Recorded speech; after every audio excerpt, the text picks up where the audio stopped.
Hey, I know a lot of y'all don't keep up with what's going on and current events all the time, and there's a lot of stuff going on. And a lot of y'all think C-SPAN is boring. I'll tell you right now, it goes down on C-SPAN. A couple days ago, the Attorney General, Jeff Sessions, was in meetings about the whole Trump-Russia thing. They was catching him in all kind of lies. It was kind of entertaining. And I mean, this is the Attorney General. He is the #1 chief lawyer in the country. If anyone should know how not to get caught, how not to answer questions incorrectly so that you're not caught up, it should be him. So, it was a pretty long meeting, and I took some of the highlights out so y'all can check it out. I mean, y'all need to keep up with this for real, because, I mean, dude was lying like crazy and got caught. Hey, yo, check this out, yo. Have you or any of your immediate family in the past 7 years had any contact with a foreign government, its establishment, such as embassy, consulate agency, military service, intelligence, or security service, etc., or its representatives, whether inside or outside the U.S.? The answer that you gave was no. What you just told us under oath was exactly the opposite.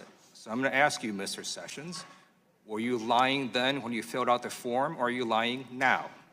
FBI authority says members of Congress and effectively government officials meeting people on an official basis. You were not required to list all these contacts. Nothing in that question says you get to answer any differently because you're a U.S. Senator rather than, say, a young police officer. Isn't that right? Well, nothing in that question authorizes you to answer any differently. Isn't that right? I would say that nobody at the FBI or any other place, to my knowledge, said you left that blank. Surely you've met with some foreign officials in the last 7 years. I'm going to ask you two simple questions. Yes, we did talk about Ukraine. We actually had an argument about the Ukraine because the day before, the Ukrainian ambassador was in my office making his case against Russia, and I raised those issues with Mr. Kislyak, and he was, as I referred to it, I think, the classic, we did nothing. I wonder if you know that I know you're lying, did right? Everything. That was his Let me case. ask you two simple questions, because in a sense you've already answered it. You did have communications with the Russians last year, isn't that right? Repeat that. You did have communications with the Russians last year, isn't that right? Just yes or no? I had a meeting with the Russian ambassador, yes. Great. That's exactly the opposite answer you gave under oath to U.S. Senate. So again, either you're lying to U.S. Senate or you're lying to U.S. House of Representatives. Well, that's The time of the gentleman has expired. The witness can answer any further if he chooses to. I won't repeat it, Mr. Chairman, but I hope the congressman knows, and I hope all of you know, that my answer to that question, I did not meet with the Russians, was explicitly responding to the shocking suggestion that I, as a surrogate, was meeting on a continuing basis with Russian officials, and the implication was to impact the campaign in some sort of nefarious way. And all I did was meet in my office with the ambassador, which we didn't discuss anything like that. So I just want to say I appreciate the congressman's right. I guess he can say it's free speech. He can't be sued here. So that's just my response, and I'm sorry that that's my response. Stated under oath, I don't recall, in some form or fashion, 29 times. Is that correct? I have no idea.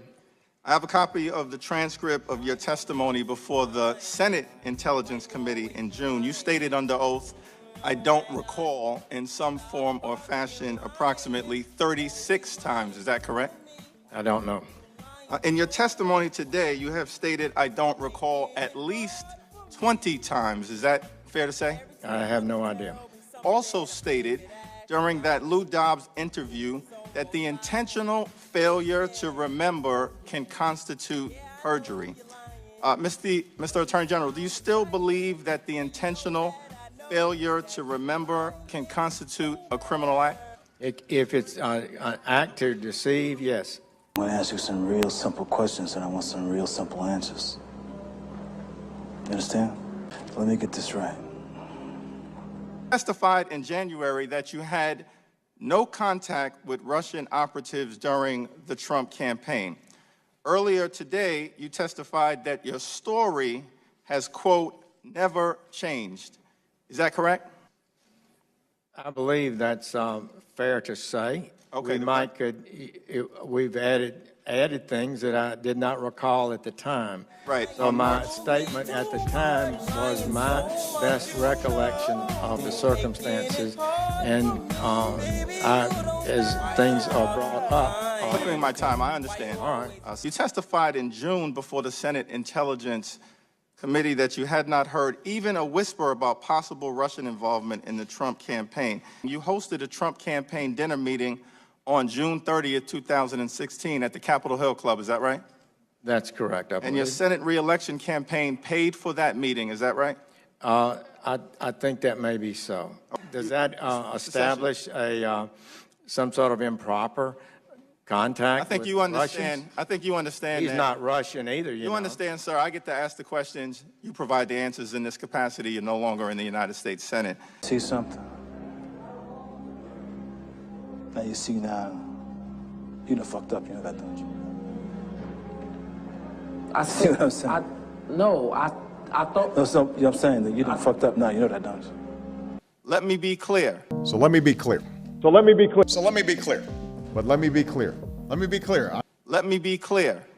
The Attorney General of the United States of America should not be held to a different standard than the young police officer whose life you ruined by prosecuting him for perjury. I yield back.